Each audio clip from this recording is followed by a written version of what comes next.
AKTU important SPM question series में ये मेरा नेक्स्ट क्वेश्चन है जो बहुत ज़्यादा इंपॉर्टेंट है। AKTU 2022 में ये पूछा गया है। तो ये क्वेश्चन क्या कहता है, क्वेश्चन की लैंग्वेज बहुत ज़्यादा बड़ी है but it's very easy question. Okay, you are managing a project which is into 6 months of its execution value. Now you are reviewing the project status and you have ascertained that project is behind schedule. ठीक है, आप एक project manager हो, आप 6 month के लिए किसी project को मैनेज करते हो। उसके बाद आप 6 month बाद जब आज उसका रिव्यू करते हो तो आपको क्या मिलता है कि प्रोजेक्ट जो है अपने शेड्यूलिंग टाइम से 6 month बिहाइंड है अभी भी।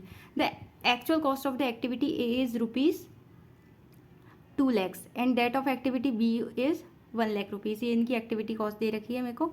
इसके बाद जो इनकी प्लान वैल्यू है दीज एक्टिविटीज़ की, ए की जो प्लान वैल्यू है वो 1,80,000 यानी 1,80,000 है, और बी की जो प्लान वैल्यू है वो कितनी है 80,000। ठीक है, the activity A is 100% complete, मतलब एक्टिविटी ए जो है वो 100% कम्प्लीट हो चुकी है। However B activity is 75% complete है। बी एक्टिविटी जो है वो अभी तक 75% ही कम्प्लीट है। कैलकुलेट शेड्यूल परफॉर्मेंस इंडेक्स, यानी आपको इसमें SPI कैलकुलेट करना है। इसके अलावा आपको क्या कैलकुलेट करना है, कॉस्ट परफॉर्मेंस इंडेक्स CPI। इससे पहले जो हमने प्रीवियस क्वेश्चन किया था वो भी इसी से रिलेटेड था। तो इसके लिए आपको सबसे फर्स्ट थिंग आपको फॉर्मूले बहुत अच्छे से याद होने चाहिए। अगर आपको फॉर्मूले याद नहीं है तो आप उसकी डायरेक्ट वैल्यू पुट करके सॉल्यूशन नहीं निकाल सकते हैं।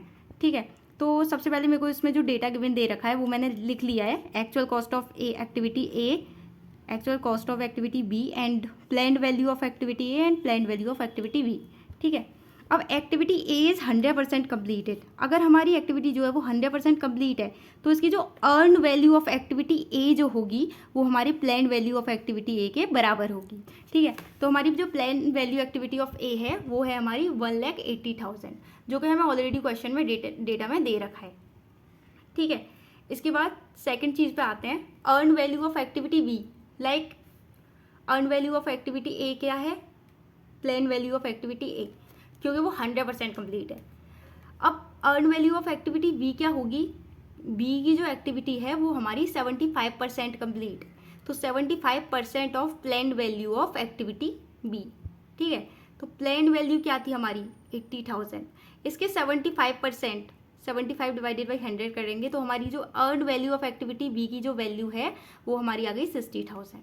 ठीक है, आपको डायरेक्ट फॉर्मूले याद होनी चाहिए। फॉर्मूले से सिंपल क्वेश्चन है, बहुत ज़्यादा सिंपल क्वेश्चन है। बस इसकी वैल्यू जो है इसकी जो लैंग्वेज है वो काफ़ी लेंथी दे रखी है, बाकी ये क्वेश्चन बहुत इजी है, बस आपको फॉर्मूले याद होने चाहिए। Now we sum up values, हमने जो प्लान्ड वैल्यू है उनको हम सम कर देंगे, उनका हम सम कर देते हैं। Planned value of A plus plan value of B, plan value निकालने के लिए। तो ए की प्लान वैल्यू क्या है 1,80,000 और बी की प्लान वैल्यू जो कि हमें क्वेश्चन में ऑलरेडी गिवन है। ठीक है, तो वो हमारी कितनी हो जाएंगी 2,600 इनको सम अप करने पे। ठीक है, सिमिलरली एक्चुअल कॉस्ट जो है, actual cost of A plus actual cost of B.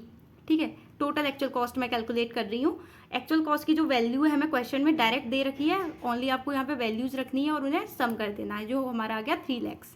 ठीक है, इसके बाद क्या है आपको टोटल अर्नड वैल्यू।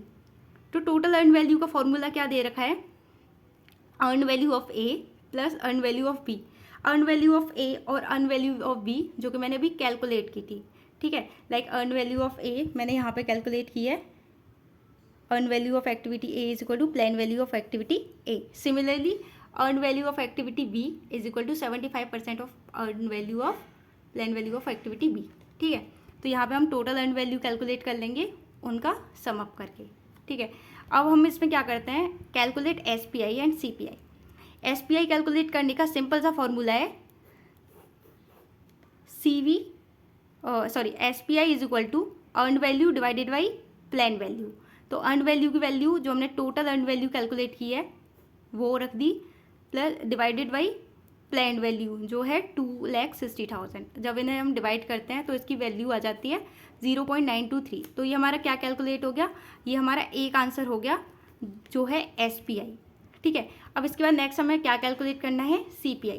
CPI की वैल्यू क्या होती है, earn value divided by actual cost.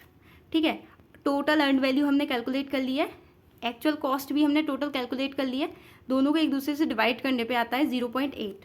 तो ये किसका आंसर हो गया हमारा CPI का। ठीक है, तो ये हमारी SPI की कैलकुलेट हो गई, यहाँ पे हमारी CPI की कैलकुलेट हो गई।